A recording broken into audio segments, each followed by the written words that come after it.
नमस्कार, स्वागत है आप सभी का। मैं हूं अवरिंदर कौर और आप देख रहे हैं पोषण पर चर्चा। आज हम बात करेंगे 8वें राष्ट्रीय पोषण माह की, जिसका लक्ष्य है सुपोषित भारत का निर्माण। क्या है इस बार के इस लक्ष्य में खास बाकी के पोषण माह से, और क्या क्या नई चीज़ें ऐड हुई हैं, इसी के बारे में हम बात करेंगे। और इस विषय पे बात करने के लिए हमारे साथ दो खास मेहमान हैं। Doctor Poonam Khanna, additional professor of nutrition, department of community medicine and school of public health, PGI Chandigarh से। और हमारे साथ हैं doctor Sadbhavna Pandit, medical superintendent cum head of the department paediatrics, GMCH sector 16 Chandigarh. बहुत बहुत स्वागत है मैम आपका। पोषण माह की बात करते हैं। इस बार के लक्ष्य में बहुत सारी चीज़ें इंक्लूड की गई हैं।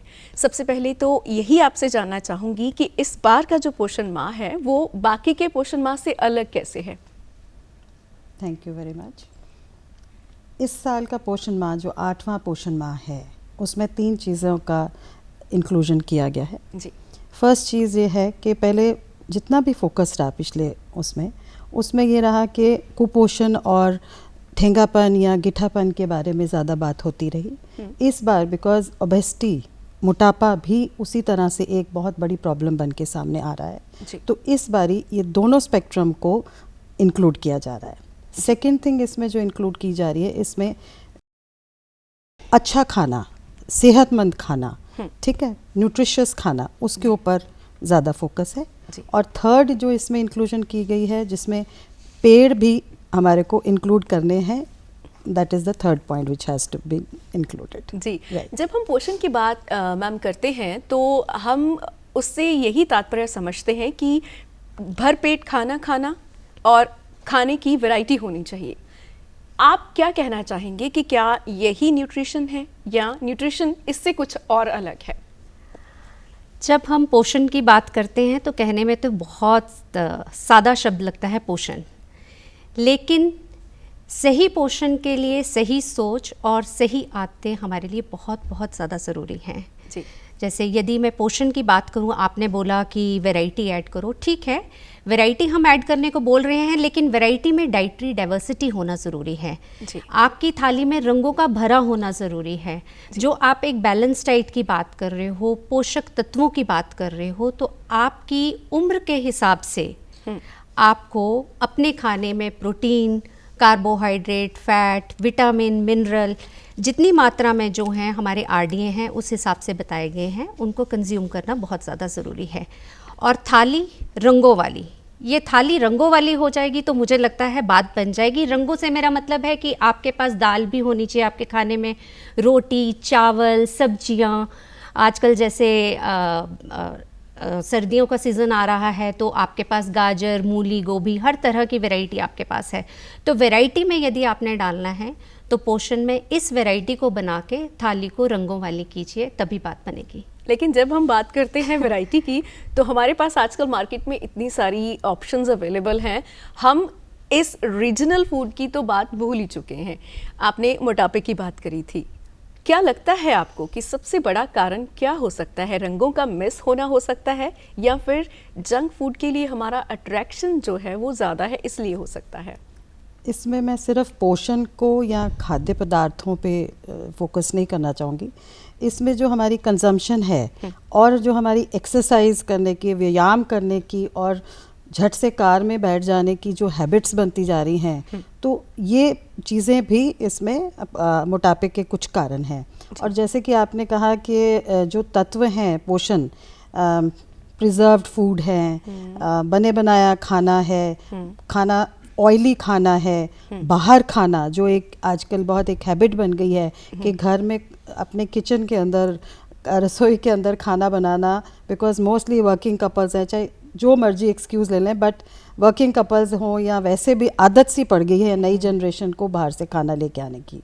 तो जो ये खाना होता है, जो पहले ही कुक्ड खाना होता है या दोबारा हीट किया जाता है या फ्राई किया जाता है बार बार ऑयल में, सो ये भी एक मोटापे का वन ऑफ द कारण है।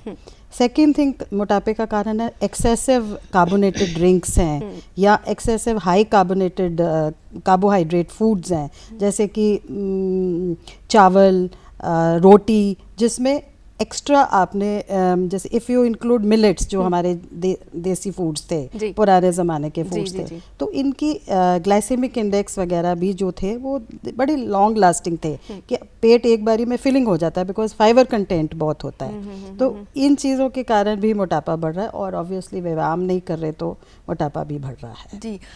फाइबर की जब हम बात करते हैं तो सबसे ज़्यादा फाइबर जो है वो हमारे फूड में हमें कहाँ से मिलता है, क्योंकि हमें इसके बारे में नॉलेज ही नहीं है या हम बात नहीं करते। जैसे मैम ने भी बात की है कि जो हमारे पुराने अनाज थे, ज्वार, बाजरा, वो सब हम भूल चुके हैं। क्या कहना चाहेंगे आप? फाइबर के लिए मैं कहना चाहूँगी, एक तो आपके जो साबुत अनाज होते हैं, होल ग्रेन सीरियल्स, वो तो हम ले ही रहे हैं, लेकिन मैम ने बहुत अच्छी बात करी है, मिलेट्स के बारे में बात करी है। तो मिलेट्स का जो है वो आज हम देखते हैं कि बहुत ही ज़्यादा मोटापे की प्रॉब्लम है या लोगों को बीपी का प्रॉब्लम बढ़ गया है, मैं कहूँगी शुगर है या कार्डियोवास्कुलर हेल्थ इश्यूज़ हैं। ये सारे के सारे इसलिए हो रहे हैं क्योंकि हम लोग ज़्यादा रिफाइंड फूड प्रोडक्ट्स की तरफ जा रहे हैं। हमें करना ये है कि जो हमारे भूले हुए अनाज हैं, जिनको हम पुराने अनाज भी कहते हैं, कुछ लोग मोटे अनाज भी कहते हैं, यदि हम उनको प्रतिदिन में जो है अपने जीवन के आहार का एक हिस्सा बनाएं। जैसे कि हमारे आईसीएमआर ने बोला है कि 275 ग्राम जो है हमें सीरियल ग्रेन्स को कंज्यूम करना है, तो उसमें हम अगर 90 से 100 ग्राम जो है मिलेट्स को इतना छोटा सा हिस्सा यदि हम दे देते हैं तो डेफिनेटली हमारे जो रूटीन लाइफ है, लाइफस्टाइल है, उसमें बहुत बड़ा बदलाव आ सकता है। और बहुत सारे शोध भी हुए हैं जिससे ये जानकारी मिली है कि यदि हम मिलेट को अपने जीवन का छोटा सा हिस्सा बनाते हैं तो वो हमें बहुत देर तक जो है हमारे जीवन को एक सुरक्षा कवच बनने का काम करता है। तो ये बहुत अहम है हमारे जीवन के लिए। इस पर कम चीनी और कम तेल खाने की भी बात कही गई है। ये हम अपने घर पे जो लोग खाना बनाते हैं ऑलरेडी, उनको अपने डेली रूटीन में इसको हैबिट बनाएं चीनी कम और तेल कम करने की, तो कैसे हम इसको अपना सकते हैं? ये सिर्फ घर में एडिशन करने से या डिलीशन करने से नहीं होगा, क्योंकि जो जैसे मैंने पहले कहा कि पैकेज्ड फूड, प्रिजर्व्ड फूड, उसमें ऑलरेडी उसमें जो नमक की मात्रा होती है वो बहुत ज़्यादा होती है जी। तो सबसे पहले तो यही कहूँगी कि बाहर के खाने को, जो हम प्रिजर्वेटिव वाला फूड है, उन सब चीज़ों को totally we should avoid. Second thing जो है कि नमक के मामले में बताया गया है कि 5 ग्राम नमक, 1 चम्मच नमक एक दिन में सफिशेंट है। इसी तरह से 5 ग्राम चीनी और 5 ग्राम तेल, ठीक है, हर इंसान का ये इतना कैलकुलेट कर ले और इतना ही उसकी डेली कंजम्पशन होनी चाहिए। अब रही बात बच्चों की, तो एक ये भी है कि बच्चों को पहले साल में, जैसे कि पहले 6 महीने तक तो बच्चा माँ का दूध पीता है, ठीक है, उसमें भी अगर कोई किसी कारण से ऊपर का दूध वगैरह का कोई रिक्वायरमेंट बनती है तो उस रिक्वायरमेंट में उसमें देन क्वेश्चन आम तौर से पेरेंट्स का आता है कि इसमें चीनी डाली जाए या नहीं डाली जाए, नेचुरल खाना, नेचुरल हनी डाली जाए या क्या डाली जाए। सो ये भी कुछ शोध के विषय बन रहे हैं कि yes we should avoid salt and excessive sugar in even in first year also. जी मैम ने बात करी थी मोटे अनाज की। एक और सवाल जो आजकल अहम है पूछना, क्या मल्टीग्रेन इंक्लूड करना चाहिए ग्रेन्स में? बिल्कुल, बिकॉज इट गिव्स यू अ बिल्कुल बैलेंस्ड, देखो हर चीज़ तो बैलेंस की मात्रा में हमें लेनी है, कोई चीज़ ज़्यादा या कम होएगी उसके अंदर बॉडी के अंदर डेफिशिएंसी होगी। सो जो 7 ग्रेन जैसे आटा या मल्टीग्रेन आटा अवेलेबल हो रहा है, अगर वो खुद से पिसवाया जाए, क्योंकि अगर हम देखते हैं तो कई बारी जो उसकी कवरिंग होती है वो रिमूव हो जाती है। तो जैसे आप पहले के पूछ रहे थे कि फाइबर कंटेंट किन चीज़ों में है, तो इवन जैसे हमारे लेग्यूम्स हैं, साबुत दालें हैं, उनकी कवरिंग्स में भी you have the fibre, then you have fibre in vegetables, you have fibre in fruits, फल में भी और सब्जियों में भी फाइबर होता है, जो नॉर्मली क्या करते हैं छिलका उतार के खाते हैं। सो अगर हम छिलका इंक्लूड कर लें और छिलके के बिना साथ खाएं तो that also gives lot of fibre content. उसमें एक और कॉन्ट्राडिक्शन है कि आजकल पेस्टिसाइड्स बहुत ज़्यादा यूज़ होते हैं। इवन अगर हम अभी एप्पल का सीज़न है, अगर हमने घर पे एप्पल लाना भी है, स्पेशली अगर बच्चे को देना है, तो हम चाहते हैं कि उसको छील कर ही दें।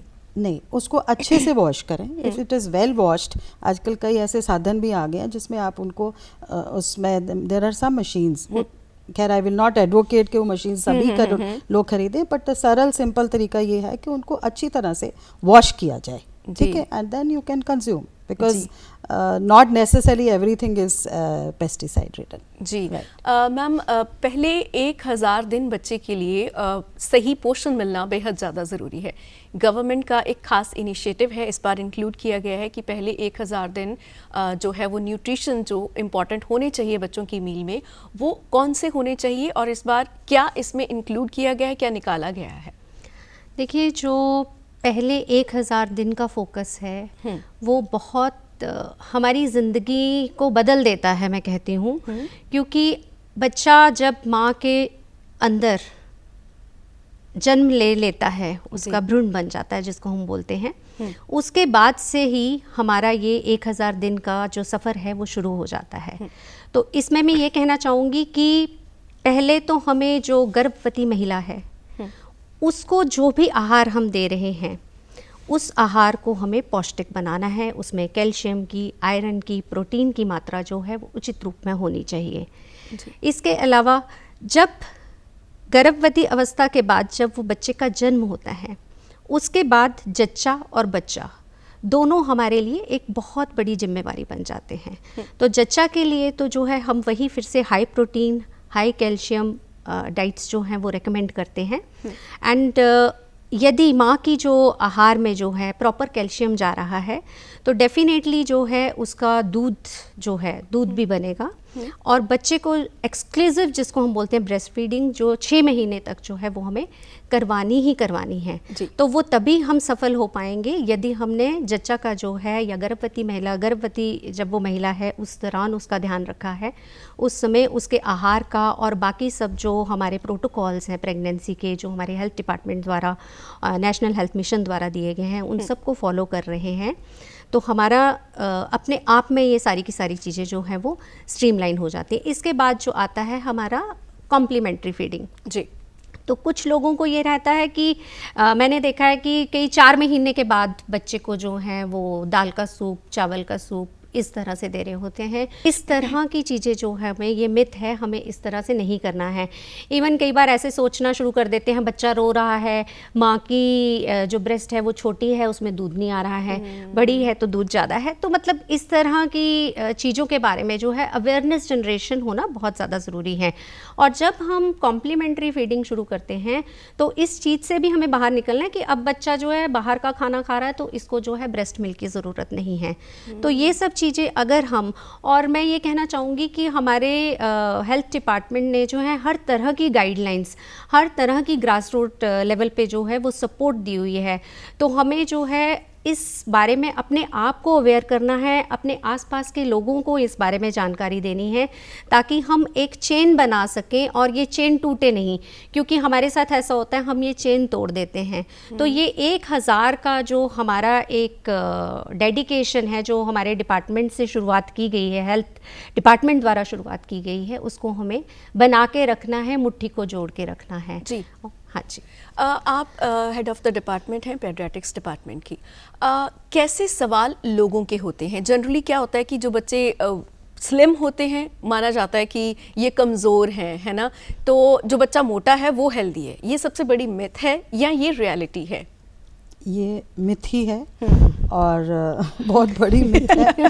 और ये कॉमन क्वेश्चन रहता है कि because it is always about comparison, हमेशा तुलना एक दूसरे से होती है कि वो फलां बच्चा तो ऐसा है, वो फलां बच्चा ऐसा है। तो ये लॉट ऑफ थिंग्स, एक तो इंसान के अपने जेनेटिक और फैमिली स्ट्रक्चर पे भी डिपेंड करता है कि उसके पेरेंट्स कितने लंबे हैं, कैसा उनका अपना डील डॉल कैसा रहा बचपन में। और डेफिनेटली जैसे डॉक्टर पूनम ने बताया कि जो 1000 डेज़ हैं उसकी बहुत ज़्यादा लाइफ में इम्पोर्टेंस है। उसी 1000 डेज़ को कवर करने के लिए एक मदर चाइल्ड हेल्थ कार्ड, जो कि जैसे ही मदर प्रेग्नेंट होती है, गर्भवती होती है, तो उसी टाइम पे उसका वो कार्ड बन जाता है।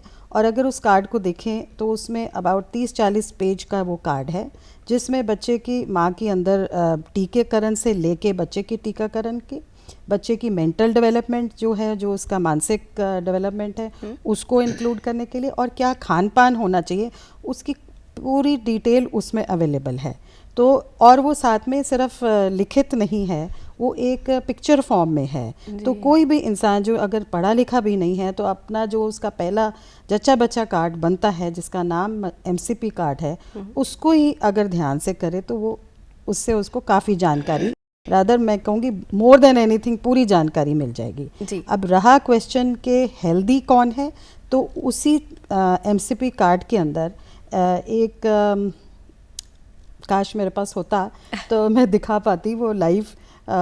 उसमें ऐसा है कि उसमें एक डायग्राम्स हैं, जी। ठीक है, एक ग्राफ्स जैसा एक चार्ट्स बने हुए चार्ट्स बने हुए हैं जो कि ग्रोथ चार्ट्स जिसको कहते हैं। जी। तो वो ग्रोथ चार्ट्स में एक, ताकि कोई कॉमन आदमी भी उसको, कॉमन इंसान भी उसको समझ सके, पढ़ सके, जैसे इवन ग्रास रूट वर्कर है, हमारी ANMs हैं या आंगनवाड़ी वर्कर हैं, तो वो भी उसमें अगर मार्किंग्स करते रहे महीने महीने में, तो उससे वो अपनी जानकारी कर सकते हैं कि हमारा बच्चा खतरे के जोन में है, तो जो खतरे वाला जोन है वो रेड कलर का है, जो कम खतरे वाला जोन है वो येलो कलर का है, और वो सारा एज रिलेटेड है, और गर्ल्स और बॉयज़ के डिफरेंट ग्रोथ चार्ट्स हैं। तो एक कोई भी इंसान अपने वो MCP कार्ड में अगर हर महीने अपना बच्चे का वज़न, अपने बच्चे की लंबाई देखता रहे और उसमें प्लॉट करता जाए, एक बिंदु लगाता जाए और देखता रहे कि वो जो लाइंस हैं उसमें कुछ, और उसमें जो जोन्स हैं लाल, ऑरेंज और हरा जोन, तो हरा जोन तो खतरे की झंडी नहीं है, मीन्स आपका बच्चा स्वस्थ है। तो इसी तरह से ओवरवेट के भी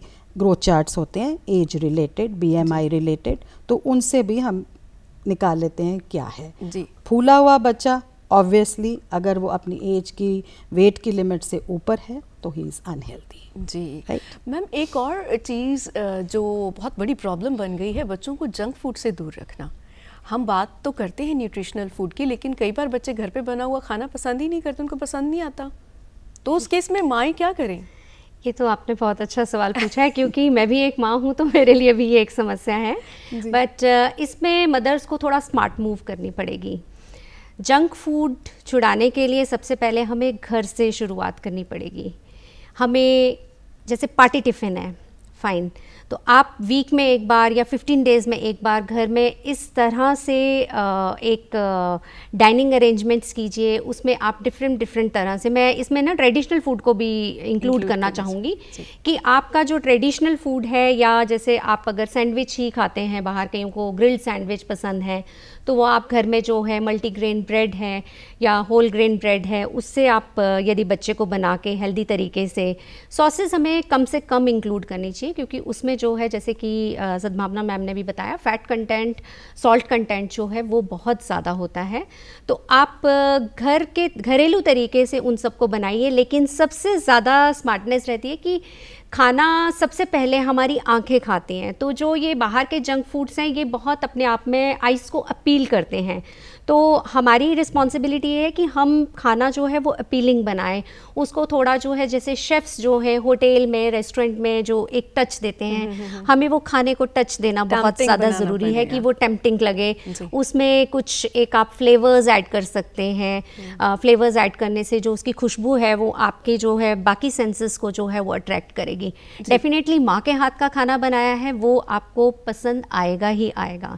इसके अलावा स्कूल्स में भी मैं ये कह सकती हूँ कि स्कूल में भी मंथ में एक डे ऐसा होना चाहिए जिसमें पार्टी टिफ़िन, हालांकि काफ़ी स्कूल्स में होता भी है, तो पार्टी टिफ़िन के लिए जो है बच्चों को एनकरेज किया जाए, लेकिन उसमें जो है ये टास्क दी जाए कि आप घर में जो खाना बनाया जाता है उसको किस तरह से पार्टी टिफ़िन बना के ला सकते हैं, और इस तरह की छोटी छोटी इनोवेशंस जो है वो की जा सकती हैं। और ये पॉसिबल है, क्योंकि आप देखिएगा कि कोविड के टाइम पे जब बाहर हम कहीं आ जा नहीं रहे थे, कोई फैसिलिटीज़ नहीं थी, हमने बहुत अच्छे तरीके से घर में ही सब चीज़ें बनानी शुरू करी थी, और मदर्स ने बहुत सेंसिबल चॉइस करके फ़ैट को बहुत कम तरीके में लिया, सॉसेस को अवॉइड किया, फिर भी वो चीज़ें बहुत सुंदर, बहुत टेस्टी और बहुत अपीलिंग होती थी।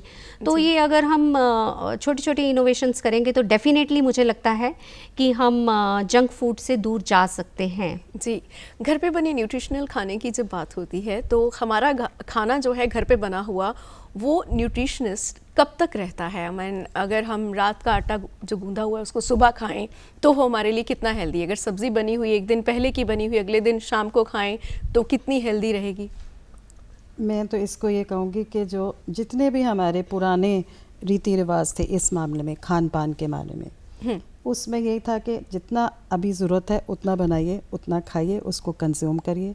वैसे भी अगर आप फ्रिज में अगर या कहीं रखते हैं, आप उसको देखते हैं कि अगर आप रीवार्म करते हैं, रीहीट करते हैं, सारा कलर भी जाता है, उसका स्वाद भी जाता है। और वो हम अगर स्वाद नहीं है, it is not palatable, it is not nutritious, as simple as that. So cooking भी उतनी करें, बट ये तो आप कह लीजिए कि ये मॉडर्नाइजेशन की मजबूरी है, वर्किंग पेरेंट्स की, वर्किंग लोगों की मजबूरी है कि आपके लॉन्ग वर्किंग आवर्स हैं, सो आप उसको इस तरह यूज़ करते हैं। But I would still not recommend कि आप उसको ज़्यादा फ्रीज करा जाए, ठीक है, रीहीट करा जाए, रीवार्म करा जाए, जितनी चाहिए उतनी बनाइए।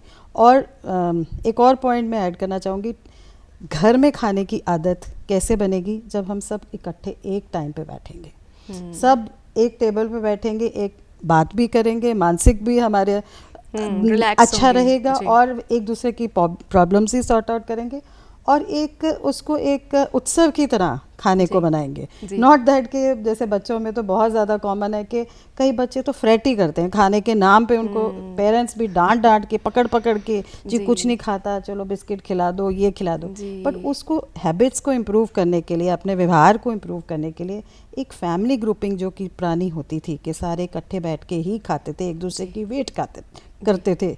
आजकल के ज़माने में आई थिंक क्योंकि सबके वर्किंग आवर्स इतने डिफरेंट हैं, अलग टाइम पे आना जाना, तो ये चीज़ें ने थोड़ा सा मॉडर्नाइजेशन के साइड इफ़ेक्ट्स तो हैं, but I will still recommend कि जो हमारे पुराने रीति रिवाज थे, इकट्ठे खाइए, मिल बांट के खाइए, नानी दादी की कहानियाँ सुना के खाइए, गाय की रोटी निकाल के दीजिए, चिड़ियों को खिलाइए, तो बच्चे उसी से बहुत स्टोरी सुनते सुनते ही खाना खा लेते हैं। एक और बात मैम की बातों से ही निकल कर आई है, जैसे हमारे घर में जो छोटे बच्चे हैं उनको खिलाना सबसे मुश्किल है और उन्हीं के न्यूट्रिशन की हम सबसे ज़्यादा चिंता करते हैं।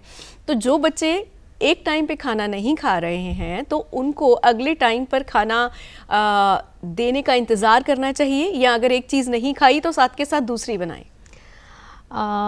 बच्चों के लिए हमें बहुत ट्रिक्स इस्तेमाल करने पड़ते हैं और मैं ये नहीं कहूँगी कि बच्चे ने मना कर दिया है तो हम इंतज़ार करें और हम दूसरे नेक्स्ट मील पे, क्योंकि वो अपने आप में जो है उसकी जो हमारे शरीर की ज़रूरतें हैं उनको कहीं ना कहीं नुकसान पहुंचा रहा है। तो यदि आपका बच्चा जो है, आपने एक खाना उसको जो है जैसे सुबह का ब्रेकफास्ट दिया है, वो खाना नहीं चाहता, तो पहले आप जानने की कोशिश कीजिए वो चाहता क्या है। अब मैं ये नहीं कहूँगी कि उसके लिए फिर से सारा खाना दोबारा बनाइए, क्योंकि ये बर्डन जो फिर महिला है उस पे ही पड़ेगा। तो इसके लिए आपको जो है छोटी छोटी चीज़ें, जैसे आपने दूध के साथ जो है, जैसे मैंने सैंडविचेस की पहले बात करी थी, सैंडविचेस बन जाते हैं, आप वो दे दीजिए, या आपने जूस दिया है, जूस के साथ आप फ्रूट सैलेड काट के दे दीजिए, जो इमीडिएटली है कि उसको जो है सुबह के नाश्ते के टाइम हमें भूखा नहीं रखना है। और बच्चे को अवेयरनेस भी देनी है कि अगर तू सुबह का नाश्ता नहीं करेगा तो तू क्लास में सबसे पीछे रह जाएगा और फिर सब बच्चे तेरा मजाक उड़ाएंगे, क्योंकि जो सुबह का नाश्ता है उसको हम लोगों ने बहुत बहुत इम्पॉर्टेंट बताया। हमारा जो शरीर है वो एक रेस्टिंग फेज़ में रहता है, हम जब सो रहे होते हैं तो हमारे सारे एनर्जी जो है वो यूटिलाइज हो चुकी होती है। तो उस दौरान जो है बच्चे को स्कूलों में भी एनकरेजमेंट मिलना चाहिए कि वो नाश्ता करके आए। आपने देखा होगा कई स्कूलों में सुबह सुबह बच्चे बेहोश हो जाते हैं, तो रीज़न यही होता है क्योंकि वो खा के नहीं आते। तो ये माँ की अपने आप में पूरी जिम्मेवारी है कि बच्चे को भूखा ना भेजें, कुछ ना कुछ ज़रूर उसको, अगर आप तभी जो है बना नहीं सकते तो कम से कम लिक्विड फॉर्म में जो है आप जूस दे दीजिए, मिल्क दे दीजिए, कर्ड दे दीजिए, योगर्ट दे दीजिए, कुछ भी बच्चे को जो है, और साथ में एक फिलर सॉर्ट ऑफ रहेगा, जैसे मैंने बोला फ्रूट दिया, तो ये चीज़ें देना जो है बहुत बहुत अनिवार्य है। बच्चा एक बार थोड़ा अवॉइड करेगा, दूसरी बार जब उसको हैबिट, हम उसकी बायोलॉजिकल क्लॉक जब सेट हो जाएगी तो ऑटोमेटिकली जो है वो खुद खाना मांगेगा आपसे कि मम्मा कुछ दे दीजिए। तो आंगनवाड़ीज़ में जब हम खाने की बात करते हैं तो वहाँ पे इस चीज़ को कैसे इम्प्लीमेंट किया जाता है, और ख़ास तौर पे इस बार सरकार की तरफ से भी कहा गया है पोषण भी पढ़ाई भी, तो ये हमारी कंसंट्रेशन और फोकस को बढ़ाने में कैसे इम्प्रूवमेंट लेकर आता है? जो ये कॉन्सेप्ट आपने पोषण और पढ़ाई भी का किया है, इसमें बेसिकली अर्ली एलिमेंट्री एजुकेशन जो है 6 साल से छोटे बच्चे, बिकॉज उसके बाद तो वो रेगुलर स्कूल्स में जाते हैं, तो 6 मंथ से ऊपर वाले बच्चे जो 3 इयर्स तक के बच्चे हैं वो तो माँ की गोद में ही रहते हैं, तो उनकी मानसिक डेवलपमेंट के लिए अर्ली चाइल्डहुड डेवलपमेंट का भी शुरुआत वहीं पे है। तो ये ना कि केवल वहाँ पढ़ने जाते हैं, they engage in play way also, तो खेल कूद करके और जो जो है मतलब चीज़ें वो कर सकते हैं, उनसे इनकी मानसिक वृद्धि भी होती है। और रही बात सक्षम आंगनवाड़ी की, तो ये part already it has been taken up, और ये सक्षम आंगनवाड़ी का पार्ट ही है कि वहीं पे उनको पढ़ाई भी, एलिमेंट्री एजुकेशन भी दी जाए। So this is a new initiative which is really helping. Exactly इस बार के पोषण माह में बहुत सारी चीज़ें इंक्लूड की गई हैं, इवन पोषण भी पढ़ाई भी के बाद हम बात करते हैं एक पेड़ माँ के नाम। इसके बारे में आप मैम क्या कहना चाहेंगे? ये क्या सिर्फ पर्यावरण को बचाने के लिए है या इसका भी न्यूट्रिशन के साथ कोई रिलेशन है? आप तो पहले इसे दोबारा बोल के देखिए, एक पेड़ माँ के नाम। जी। जिस शब्द में माँ जुड़ जाता है तो अपने आप एक इमोशनल बॉन्डिंग हो जाती है। जी। तो एक पेड़ माँ के नाम जो है वो मैं कहूँगी एनवायरनमेंट को लेके तो शुरुआत की गई थी, लेकिन इसका पोषण में बहुत बड़ा महत्व है। क्योंकि हम जो है, अगर हमारे पास अच्छी पेड़ पौधे होंगे तो ऑटोमेटिकली हमारी जो है अनाज, सब्जियां, फल जो हैं उनकी मात्रा भी, उत्पादन भी अधिक होगा। तो जब उनकी उपलब्धता होगी तो हमारे पास वो जो है अवेलेबिलिटी भी होगी। तो इससे जो है हमारे दोनों पर्पस। और इसमें एक और चीज़ मुझे बहुत अच्छी लगी थी, जब मैंने एक पेड़ माँ के नाम जब भी मैं बोलती हूँ, मेरे अंदर से आवाज़ आती है कि एक माँ जैसे अपने बच्चे का ध्यान रखती है, वैसे ही जब हम एक पेड़ को एक माँ के नाम पे डेडिकेट कर देते हैं ना, तो ऑटोमेटिकली हम प्रकृति जो है, प्रकृति के लिए सारे बच्चे जो हैं अपने बच्चे हैं। लाइक तो वो खान पान का जो हमारा जो उत्पादन है उसको लेके प्रकृति हमारी जो है वो देखभाल करती है। तो मैं आपको कहूँगी कि आप कभी फुर्सत में बैठेंगी तो ज़रूर आप इसको दिल से बोल के देखिएगा। एक पेड़ माँ के नाम जो है वो आपकी प्रकृति का भी ध्यान रख रहा है और आपके पोषण का भी ध्यान रख रहा है, जो कि विकसित भारत की तरफ एक नई सोच है हमारी। जी, विकसित भारत की आप बात करते हैं, इसी से जुड़ी एक और इम्पॉर्टेंट बात इस बार के पोषण माह में हुई है मेन स्ट्रीमिंग की। उसके बारे में बात किए बिना रहा नहीं जा सकता क्योंकि इसकी वजह से बहुत सारे दिक्कतें भी परिवारों में होती हैं, और फैमिली सपोर्ट की जब हम बात करते हैं खासतौर पे वर्किंग महिलाओं के लिए, तो ये एक बहुत बड़ा क्वेश्चन मार्क बन गया है कि एक्चुअल में पीस कैसे मेंटेन रहे जब सारा बर्डन एक ही इंसान पर है। तो आप क्या कहेंगे मैम इसके बारे में? जब आपने ये शब्द बोला मेनस्ट्रीमिंग, तो ये वर्ड पहले जो जितनी भी जागरूकता अभियान चले हैं तो उसमें ये एक मेन स्ट्रीमिंग वर्ड होता था। जी। तो इस मेन स्ट्रीमिंग को MAIN को AI को हटा के जो E डाला गया है, मेन। जी। जो ये भागीदारी एक पुरुष की एक संस्था को, जो एक फैमिली है, मैं कहती हूँ एक ये बहुत बड़ी संस्था है जिससे ना केवल आपका अपना एक नींव रखी जाती है, बल्कि आगे कैसे अगर आप अच्छी फैमिली में, अच्छे खुशहाल फैमिली में रहते हैं जहाँ पे सबकी साझेदारी और भागीदारी होती है, तो कोई भी जो अभियान है वो बिना सक्सेस के नहीं रह सकता। तो जो ये इंक्लूड किया गया, मुझे नहीं लगता कि नए ज़माने का पुरुष, मैं इसमें ये कहूँगी कि आजकल का पुरुष पूरा भागीदार है। जन्म से लेके मैं अब देखती हूँ कि they are also included as partners. जब डिलीवरीज होती हैं तो जैसे वेस्ट में था कि मेन भी आके अपनी वाइफ के साथ पार्टनरशिप में दे उनको अकम्पनी करते हैं, चेकअप कराते हैं, तो ये चीज़ बदल रही है। अगर किसी मतलब एरियाज़ में पर्टिकुलरली हो सकता है ये ऐसा हो जहाँ पे ज़्यादा मेन प्रधान हो और वो डिसिसिव हो, तो परहैप्स ये थोड़ा इनइक्वालिटी या इम्बैलेंस हो सकता है। बट आई थिंक वो चंडीगढ़ में इतना लागू नहीं होता। लेकिन हम जब रूरल इंडिया की बात करते हैं तो वहाँ पे ये चीज़ बहुत ज़्यादा है। आप क्या कहना चाहेंगे मैम इसके बारे में? रूरल इंडिया में ये काफ़ी देखने में आता है कि जो महिलाएं हैं वो अपनी रूटीन में लगी हुई हैं, और जैसे हम मेन स्ट्रीमिंग की बात कर रहे हैं तो पुरुष की भागीदारी बहुत कम रह जाती है जी। तो इसमें भी मुझे लगता है कि जब हम माँ बनते हैं तो हमारी रिस्पॉन्सिबिलिटी होती है कि हमारा जो बेटा है हम उसको उसी टाइम पे उस तरीके से ट्रेन करें कि उसको जिस प्रकार उसकी बहन ने जो घर के कार्य करने हैं वैसे ही उसको भी उसके साथ एक सपोर्ट करना है। क्योंकि हम क्या करते हैं, घरों में ज़्यादातर देखा जाता है, अगर हम रूरल एरियाज़ की बात करते हैं तो वहाँ पे जो लड़की है वो ज़्यादा काम कर रही होती है, लड़कों को पढ़ाई की तरफ जो है वो ज़्यादा ध्यान देने के लिए कहा जाता है। तो उसमें जो है माँ की जिम्मेदारी बनती है कि वो ये इस सोच को ख़त्म करे पहले कि मैं जब बहू थी मैंने ये सब करा है, तो आगे जो आने वाली बहू है वो भी ये सब काम करेगी। तो सोच आप देखिए कि बदलाव जब हम इस उम्र में हैं, इस एज में हैं, जब हमारे बच्चे छोटे हैं, तो वहाँ से बदलाव की शुरुआत होती है। यदि हम अभी अपना माइंडसेट नहीं चेंज करेंगे तो जो हमारा पुराना माइंडसेट है उसी को लेके चलते हैं।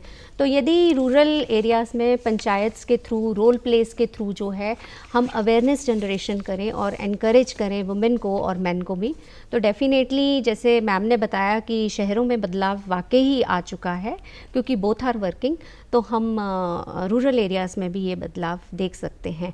और वो भी मैं कहूँगी कि स्टेट वाइज भी बहुत वेरी करता है। जैसे मैं पहले भी डिस्कस कर रही थी कि जैसे अगर हम हिमाचल उत्तराखंड की बात करें तो वहाँ पे जो मेल्स हैं they equally participate with females in their household chores, but अगर हम राजस्थान और बाकी एरियाज़ की बात करें तो वहाँ पे थोड़ा सा रह जाता है, बट वो बदलाव आएगा। जब हम इतना बदल चुके हैं तो डेफिनेटली हमारा विकसित भारत जो है, जो सपना हमारा है, वो एक दिन ज़रूर पूरा होगा। जी हाँ, डेफिनेटली बहुत सारी चीज़ें जो हैं ख़ास तौर पे इस बार के जो 8वें राष्ट्रीय पोषण माह में इंक्लूड की गई हैं। मेरे ख्याल से ये बहुत ब्रॉड स्पेक्ट्रम था इस बार के न्यूट्रिशियस मंथ का। बहुत अहम बातें आप दोनों ने हमारे साथ डिस्कस की हैं। आप दोनों का ही बहुत बहुत शुक्रिया आज की चर्चा में शामिल होने के लिए। धन्यवाद। Thank you.